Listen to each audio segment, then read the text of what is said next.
Welcome students, मैं शिप्रा मिश्रा आपके first paper की 4th यूनिट में महात्मा गांधी के सेकंड पार्ट को आज डिस्कस करते हैं। जैसे कि आपको हमने फर्स्ट पार्ट में कॉन्सेप्ट ऑफ एजुकेशन और फिलोसॉफिकल थॉट्स के बारे में बताया, उसी को अगर कंटिन्यू करते हुए अब हम बात करते हैं एम्स ऑफ एजुकेशन की। गांधी जी ने अपने जीवन के विभिन्न पक्षों को और आदर्शों को देखते हुए शिक्षा के उद्देश्य दो प्रकार से डिवाइड किए। एक है अल्टीमेट एम और दूसरा है इमीडिएट, सर्वोच्च उद्देश्य और तात्कालिक उद्देश्य। जो उनका सर्वोच्च उद्देश्य है या अल्टीमेट एम है वो क्या है? ईश्वर की प्राप्ति, मीन्स आत्म अनुभूति का ज्ञान। और उन्होंने बोला भी है कि अंतिम वास्तविकता का अनुभव ईश्वर और आत्म अनुभूति का ज्ञान, realisation of the ultimate reality और knowledge of God and self realisation. क्योंकि इन्होंने टॉलस्टॉय की कहानियों से बहुत अधिक प्रेरित थे और उन्होंने कहीं लिखा भी है कि टॉलस्टॉय फॉर्म पर बालकों को शिक्षा देने का कार्य करने से बहुत पहले मुझे इस बात का ज्ञान हो गया था कि आत्मा का प्रशिक्षण स्वयं एक महान कार्य है। आत्मा का विकास करना, चरित्र का निर्माण करना, व्यक्ति को ईश्वर तथा आत्म अनुभूति के लिए कार्य करने के योग्य बनाना, यानी कि जिसे सेल्फ रियलाइजेशन होगा वो कहीं ना कहीं अपने अंदर ज्ञान का प्रकाश भरेगा और ईश्वर की प्राप्ति तक पहुंचेगा। दूसरा है उनका शिक्षा का तात्कालिक उद्देश्य, मीन्स इमीडिएट एम। उसमें क्या है? एम्स ऑफ लिवलीहुड, यानी कि आपका जीवन यापन कैसा होना चाहिए या कैसे लाइफ को खूबसूरत बनाया जाए। उसमें कौन कौन सी बातें आ जाती हैं कि जैसे कि एक सही लाइफ स्टाइल ज़िंदगी को बिताने के लिए आपको वोकेशनल जो एजुकेशन है उसकी तरफ ध्यान देना पड़ेगा। तो आपको ऐसी शिक्षा चाहिए जो कहीं ना कहीं आपकी आवश्यकताओं की पूर्ति करती हो। तो वो चाहते थे जो भी बालक बालिकाएं हैं उनके सामने कभी भी किसी तरह रोजी रोटी की समस्या ना हो। तो शिक्षा के बारे में उन्होंने बोला है कि शिक्षा को बालकों की बेरोजगारी के विरुद्ध एक प्रकार की सुरक्षा प्रदान करनी चाहिए। 7 वर्ष का पाठ्यक्रम समाप्त करने के बाद 14 वर्ष की आयु में बालक को कमाने वाले व्यक्ति के रूप में विद्यालय के बाहर भेजना चाहिए, यानी शिक्षा जो उसको जॉब दिलाती हो, उसे कहीं ना कहीं अपने पैरों पर खड़ा होना सिखाती हो। सेकंड है हार्मोनियस डेवलपमेंट ऑफ पर्सनालिटी, व्यक्तित्व का सामंजस्यपूर्ण विकास में उसे उचित दिशा देना, मार्गदर्शन देना। वो मानते थे कि शरीर, मस्तिष्क और आत्मा का एक ऐसा कोऑर्डिनेशन होना चाहिए, इस तरह से उसकी व्यक्तित्व की रचना होनी चाहिए जिससे कि वह एक संतुलित बैलेंस लाइफ को जी सके। MS पटेल ने उनके बारे में लिखा है कि गांधी जी का विश्वास है कि जब तक मस्तिष्क और शरीर का विकास आत्मा की जागृति के साथ साथ नहीं होगा तब तक पहले प्रकार का विकास एकाकी सिद्ध होगा। Unless the development of the body and mind goes hand in hand, Gandhi ji believes with a corresponding awakening of the soul, the former alone will prove to be lopsided affair. A proper and harmonious combination of all the three is required for the making of the whole man. Means life में जो बालक है उसका mental, उसका physical, उसका emotional, उसका religious, हर तरह का डेवलपमेंट ऐसा हो जो उसको ऑलराउंड डेवलपमेंट की दिशा देता हो। फिर है आपका सांस्कृतिक उद्देश्य, कल्चरल एम। गांधी जी ने बालक को अपने व्यवहार में संस्कृति के संरक्षण की बात भी कही है कि उसको संस्कृति को समझना चाहिए, रीति रिवाज को समझना चाहिए, क्योंकि संस्कृति वह नींव है, वह प्रारंभिक वस्तु है जो कहीं ना कहीं व्यवहार में प्रकट होती है। तो वो जो उन्होंने कस्तूरबा बालिका आश्रम भी कि जो बालिकाएं हैं उनसे वार्ता करते हुए उन्होंने कहा है कि मैं शिक्षा के सांस्कृतिक पक्ष को उसके साहित्यिक पक्ष से अधिक महत्वपूर्ण मानता हूँ। सांस्कृतिक शिक्षा का आधार तथा विशेषांग है जिसे बालिकाओं को यहाँ प्राप्त करना चाहिए। आपके आचरण तथा व्यवहार में, आपके उठने बैठने, चलने फिरने, वेशभूषा आदि में उसकी पूर्ण झलक मिलनी चाहिए। मीन्स आपकी आंतरिक संस्कृति की छाप आपकी वाणी पर पड़नी चाहिए, यानी कि वो आपके जो संस्कृति है उससे आप जड़ों से अलग ना हो, ऐसी शिक्षा होनी चाहिए। फिर है आपका मोरल एम, नैतिक उद्देश्य। उसके विषय में भी गांधी जी ने चरित्र निर्माण की बात पर बहुत अधिक बल दिया है और उन्होंने अपनी आत्मकथा में लिखा है कि मैं हृदय की संस्कृति अथवा चरित्र निर्माण को सदैव प्रथम स्थान दिया है अथवा चरित्र निर्माण को शिक्षा का उचित आधार माना है। यानी कि कैरेक्टर फॉर्मेशन बहुत ही इम्पॉर्टेंट है और उन्होंने इसकी इम्पोर्टेंस को पूरी तरह से रियलाइज़ किया है। I had always given the first place to the culture of the heart of the building of character. I regarded character building as the proper foundation for education. Last है आपका मुक्ति का उद्देश्य, लिबरेशन एम। मुक्ति का यहाँ पे तात्पर्य है, जो अर्थ है कि हम सभी प्रकार की भयों से मुक्ति हो, दासता से मुक्ति हो। यहाँ पे कोई ईश्वर को प्राप्त करना, ऐसी कोई मुक्ति की बात नहीं है। यहाँ पे मुक्ति जो है वो हमारे अपने उन सभी तरह की परेशानियों से है जिसमें इंसान एक तरह से उलझा रहता है, फंसा रहता है। आर्थिक, सामाजिक, राजनीतिक बहुत प्रकार की दास्ताओं में वो जकड़ा रहता है। तो उनसे वह आगे निकल सके, वो स्वयं को समझ सके, सेल्फ रियलाइज़ कर सके, खुद को इतना सशक्त महसूस कर सके कि इस प्रकार की दास्ता से वो मुक्त हो सके। इसलिए शिक्षा का उद्देश्य जो है वो आध्यात्मिक स्वतंत्रता भी प्रदान करने वाली होनी चाहिए और उसको आत्म अनुभूति से उसका दिशा निर्धारण करने वाली भी होनी चाहिए। अब इन दोनों के ही जो इंडिविजुअल एम्स हैं, सोशल एम्स हैं, उन दोनों में ही एक तरह की सिंथेसिस बहुत ज़रूरी है, क्योंकि केवल इंडिविजुअल डेवलपमेंट की बात करी जाए तो सोशल डेवलपमेंट कहीं ना कहीं रह जाएगा। और इनके विषय में MS पटेल ने ये बात बोली भी है कि गांधी जी के दर्शन का सार यह है कि व्यक्तित्व का विकास सामाजिक वातावरण में ही हो सकता है जहाँ यह समान रुचियों, समान क्रियाओं पर पोषित हो सकता है।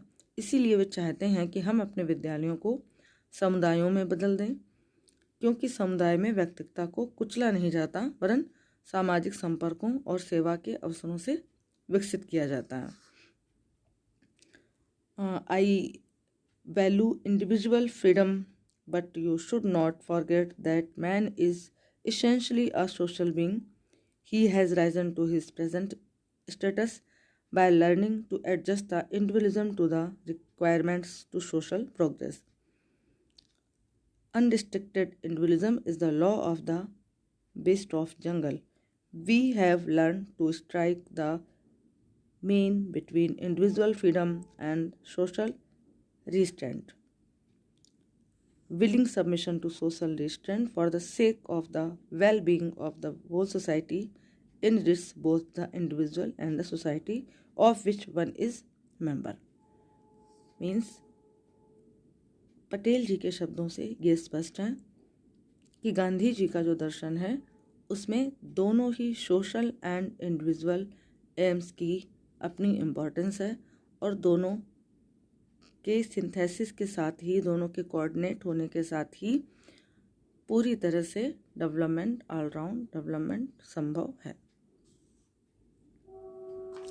अब बात करते हैं पाठ्यक्रम की। तो जो इन्होंने करिकुलम बनाया उसमें इन्होंने सबसे पहली तो बात है कि बेसिक क्राफ्ट पर बहुत ज़्यादा फोकस किया कि ऐसे काम, कताई है, बुनाई है, लकड़ी का काम है, चमड़े का काम है, मिट्टी का काम है, खिलौने बनाना है, जो कहीं ना कहीं आर्थिक स्थिति को मजबूत करता हूँ। दूसरी बात उन्होंने पाठ्यक्रम में कि मातृभाषा में शिक्षा होनी चाहिए। Mathematics, social study, health, hygiene, general science, drawing, music, इन सब विषयों को भी बहुत इम्पोर्टेंस दी और उन्होंने कहा कि स्टार्टिंग के स्टेज में 1 to 5 क्लास तक के लिए जो भी बच्चे हैं उनके लिए एक समान पाठ्यक्रम होना चाहिए। बाद में बॉयज़ के लिए अलग हो, गर्ल्स के लिए अलग हो। गर्ल्स के लिए होम साइंस की शिक्षा दी जाए और बालकों को, बच्चों को क्राफ्ट की शिक्षा दी जाए। ऐसा उन्होंने अपने पाठ्यक्रम में बनाया। और साथ में वो ये भी चाहते थे कि जो बेसिक एजुकेशन है, जो आप अभी आगे पढ़ेंगे, बुनियादी शिक्षा, जिसमें उन्होंने इस तरह का पाठ्यक्रम का डिवीज़न ही बनाया हुआ था जिससे कि बच्चे कहीं ना कहीं स्वावलंबी भी बने और वो खेल खेल में अपना अध्ययन कार्य भी संपन्न कर सकें। अब बात करते हैं इनके टीचिंग मेथड्स की। सबसे पहला है इमिटेशन मेथड, अनुकरण विधि। अनुकरण विधि का यहाँ मतलब है कि बच्चों में सबसे ज़्यादा ये ऐसी बात पाई जाती है कि वो हमेशा कहीं ना कहीं जितना जो देखते हैं उसको उतना ही जल्दी सीखने की कोशिश करते हैं और वो बहुत जल्दी चीज़ों को देखने के बाद अनुकरण करने की कोशिश करते हैं। ये मेथड आपने स्वामी विवेकानंद के मेथड में भी देखा है। इनका मानना था कि क्योंकि बच्चे हमेशा बहुत ही स्वाभाविक प्रवृत्ति के होते हैं तो वो बहुत कोशिश करते हैं कि जो चीज़ें वो देख रहे हैं वो अपने आप में भी कहीं फॉलो करना शुरू कर देते हैं। दूसरा है इनका एक्टिविटी मेथड, क्रियाविधि। क्रियाविधि से जैसा आप जानते हो करके सीखना, किसी न किसी कौशल को अर्जित करना, कोई स्किल का डेवलपमेंट हो और अपने एक्सपीरियंसेस के आधार पर बच्चे सीखें। जैसे कि आज की खेल विधि, प्रयोग विधि, क्रियाविधि, ये मतलब इनका जो पूरा फोकस था वो कहीं ना कहीं जो ड्राइंग है, म्यूज़िक है, जो भी स्किल्स हैं उनके प्रयोग पर बहुत ज़्यादा बल दिया कि बच्चे हमेशा कुछ ना कुछ करते रहें और वो कर कर के खेल खेल में ही ज्ञान भी प्राप्त करें, सीखें। ओरल मेथड, मौखिक विधि। मौखिक विधि का मतलब है यहाँ पे कि जैसे लेक्चर मेथड है, क्वेश्चन मेथड है, डिस्कशन मेथड है, ये सारी विधियाँ आती हैं। तो इसमें क्या होता है कि बच्चे जो हैं वो डिस्कशन करते हैं, मतलब कहीं ना कहीं बच्चों के अंदर बहुत क्यूरियोसिटी होती है। तो जब बच्चे बीच में आपसे प्रश्न पूछेंगे, आप उनका उत्तर देंगे, उनके डाउट्स क्लियर करेंगे, तो एक तरह से उनका मानसिक और उनका शारीरिक दोनों तरह का डेवलपमेंट होगा और वो हमेशा एक्टिव रहेंगे। नेक्स्ट है आपका कोरिलेशन मेथड, सहसंबंध विधि। सहसंबंध से मतलब है या इसको समवाय विधि भी कहा गया है। इसमें क्या है कि एक तरीके से जैसे प्राकृतिक पर्यावरण है, सामाजिक पर्यावरण है और उसी के साथ में हम दूसरी चीज़ों को मिलाकर दूसरे जो करिकुलम्स हैं उनको मिला करके एक दूसरे से कोरिलेट करके हम सीखते हैं। यानी कि जो भी आपका करिकुलम में जो भी चीज़ें हैं उनको एक दूसरे से सब्जेक्ट को हम कोरिलेट करके सीखने की कोशिश करते हैं। अब इसको केंद्रीकरण विधि भी कहा जा सकता है। तो इसमें बच्चे जो होते हैं वो रियल लाइफ को हमेशा समझ करके सारी एक्टिविटीज़ करते हैं और स्वाभाविक रूप से सीखते हैं। और एक जो चैप्टर है, एक टॉपिक है, एक सब्जेक्ट है, वो दूसरे सब्जेक्ट से जब कोरिलेट करके सीखते हैं तो उन्हें सीखने में आसानी रहती है और वो जल्दी सीखते हैं। नेक्स्ट है हियरिंग, थिंकिंग एंड प्रैक्टिसिंग, श्रवण, मनन और निधिध्यासन। ये बहुत ही प्राचीन परंपरा है शिक्षण की। ये वेदांत में भी आपने पढ़ी होगी, जिसमें गुरु के जो ओरल वर्बल उपदेश हैं वो सुने जाते हैं, फिर उनको चिंतन करना, फिर अंत में उनका अभ्यास करना।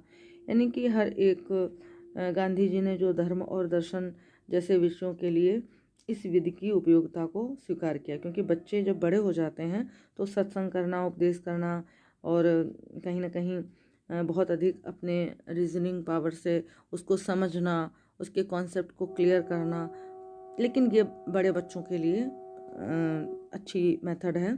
छोटे बच्चों में तो ये पॉसिबल नहीं है, लेकिन जैसे दर्शन है, फिलॉसफी है, धर्म के उपदेश हैं, रिलीजन है, उन सब के अध्ययन के लिए, उन सब को समझने के लिए ये मेथड काफ़ी हेल्पफुल है। डिसिप्लिन, गांधी जी ने भी एक तरह से स्वानुशासन विधि को ही फॉलो किया है, जो कहीं ना कहीं दंडात्मक विधि थी, दंड का प्रयोग था, उसका विरोध किया है। और वो कह रहे हैं सेल्फ डिसिप्लिन जो है वो सबसे बेटर है, या नेचुरल डिसिप्लिन है, उससे बच्चे खुद ही कहीं ना कहीं बहुत कॉन्फिडेंस होते हैं, और अगर वो खुद सही रास्ते पे चलते हैं तो वो अपने आप में अनुशासित होकर रहते हैं। अब बात करते हैं स्टूडेंट की, शिक्षक की। गांधी जी की दृष्टि से शिक्षक को जो है वो समाज का आदर्श होता है, वो ज्ञान का पुंज होता है, तो उसे बहुत ही उच्च चरित्र वाला होना चाहिए और बहुत ही नॉलेजेबल होना चाहिए। उसको अपने कार्य में बहुत अधिक एक्सपर्ट होना चाहिए, और वो एक तरह का पथ प्रदर्शक की भांति आपका रास्ता दिखाने वाला होना चाहिए। एक तरह से जो शिक्षक होता है वो प्रकाश का पुंज होता है, जो कि कहीं ना कहीं जीवन भर रास्ता दिखाता है। स्कूल कैसा होना चाहिए? क्योंकि ये प्रक्रिया जो है वो शिक्षार्थी केंद्रित ही है, जो चाइल्ड ओरिएंटेड एजुकेशन है, फिर भी उन्होंने अनुशासन में रहना और इस बात पर बहुत अधिक बल दिया है। और जो स्कूल होने चाहिए वो ऐसे होने चाहिए जहाँ पे शिक्षक पूर्ण निष्ठा के साथ में अपना शिक्षण कार्य करें, और ये विद्यालयों को एक तरह से कम्युनिटी बनाने पर बहुत अधिक बल दिया है कि अगर वहाँ पे बहुत सारी कम्युनिटीज़ में बना के विद्यालय में रखा जाएगा तो बहुत सारी सुविधाएं होंगी और व्यवस्थाएं होंगी, जिससे कि उनको आपस में जो भी एक्टिविटीज़ होती हैं वो बहुत अधिक उनके लिए हेल्पफुल होंगी। Gandhi ji wants that we should turn our school as communities where individuality of the students should not be finished and they may avail the opportunities of social contact and service। इस प्रकार के उन्होंने विद्यालयों की कहीं ना कहीं स्थापना की है और उसके फोकस दिया है। Okay, thank you.